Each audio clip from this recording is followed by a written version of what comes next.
The arrival of cold air during the winter is something we expect every year, but sometimes an extra cold air mass drops into our area. This time, the air mass is the polar vortex. It's a phrase you've likely heard before, but what exactly is it?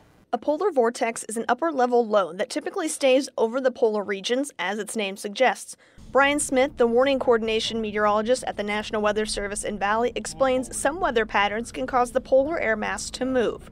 It's going to come out of Manitoba and then comes diving down into the Midwest and Great Plains area. While it isn't unusual for pieces of the polar vortex to break off from the main air mass and impact us, this time is different.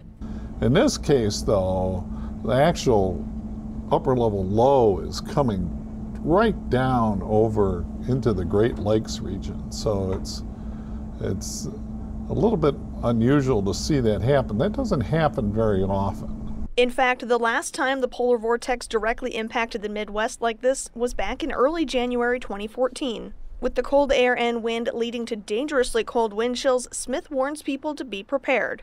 We haven't seen sub-zero temperatures very often the last few years, which makes people a little bit complacent. And although the phrase polar vortex can get thrown around a bit liberally during the winter, this time it's the real deal. Reporting in studio, Audra Moore, 3 News Now.